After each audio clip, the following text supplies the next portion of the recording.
وقد ورد তোমরা একটা ভালো করে মনে রাখো ফিল হাদিস শরীফ আমার রাসূল বলেছেন ওই আমার উম্মতরা তোমরা এটা ভালো করে মনে রেখো ফিল হাদিস শরীফ আমার রাসূল পাক সাল্লাল্লাহু আলাইহি ওয়াসাল্লাম হাদিসে পাকে ইরশাদ ফরমাতেন আনিন নবী সাল্লাল্লাহু আলাইহি ওয়াসাল্লাম রাসূল পাক সাল্লাল্লাহু আলাইহি ওয়াসাল্লাম ইরশাদ করেছেন ইন্নাহু ক্বালা লাউ তা'লামুল বাহাইমু মা তা'লামুনা মিনাল মাউত লামা আকালতুম মিনহা সামিনা ইন্নাহু ক্বালা লাউ তা'লামুল বাহাইমু তোমরা যে মৃত্যুর কথা জানো আমার রাসূল বলেছেন তোমরা যে মা তা'লামুনা মিনাল মাউত তোমরা যে মৃত্যুর কথা জানো যদি চতুষ্পদ জন্তু চার পাওয়ালা জন্তু গরু ছাগল কুকুর বেড়া দুব্বা গয়াল শিয়াল ইত্যাদি চতুষ্পদ জন্তু যদি আমার রাসূল বলতেছে তোমরা মৃত্যুর কথা জানো আমাদেরকে বলতেছে কিন্তু যদি চতুষ্পদ জন্তু যদি মৃত্যুর ব্যাপারে অবগত হতো তারা যদি জানতো লামা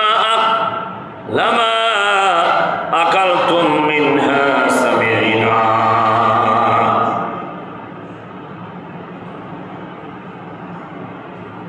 তবে তোমরা মোটা তাজা প্রাণী খেতে পারতা না আকালতুম খেতে আমার রাসূল বলতেছেন আপনারা পারতেন না কিরকম মোটা মোটা তাজা তাজা গরু ছাগল দুব্বা তাহলে মৃত্যুটা শুধুমাত্র জানার জন্য বুঝার জন্য সেই ক্ষমতা আল্লাহ দিয়েছে মানবদেরকে সুবহানাল্লাহ আদম সন্তানদেরকে অন্যথায় মৃত্যুর ব্যাপারে তাদেরকে আল্লাহ কি করতো জানাই যেত চতুষ্পদ জন্তুদেরকে তাহলে ওরা কি যেত পালিয়ে যেত গোয়াল ঘরে আর থাকতো না উন্মুক্ত মরুভূমির মধ্যে ওর ছাড়াচ্ছে ঘাস খাচ্ছে মরুভূমির মধ্যে বিশেষ করে ওখানের মধ্যে ঘাস কমে থাকে বিভিন্ন ধরনের আল্লাহ তাদের জন্য খাবার নিয়ামত দিয়েছে বলার মধ্যে রশি নেই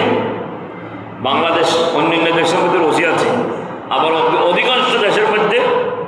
পশুর মধ্যে কি নেয় চতুষ্পদ জন্তুর মধ্যে রশি নেই যাকে যাকে চড়ে মহিষ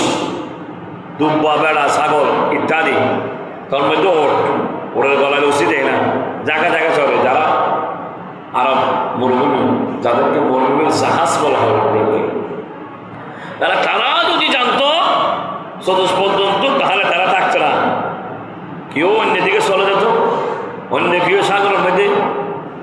নিজেকে নিজে বিসর্জন দিয়ে দিত ইত্যাদি তা আমাদেরকে আল্লাহ দিয়েছে মৃত্যুটা কি জিনিস মানুষ আল্লাহ সৃষ্টি করেছে আবার তওবা দিতে হবে কোরআনে বলেছেন তাবারাকাল্লাযী বিয়াদিহিল মুলক ওয়া হুয়া আলা কুল্লি শাইইন কদির আল্লাযী খালাকাল মাউতা ওয়াল হায়াতা লিয়াবলুয়াকুম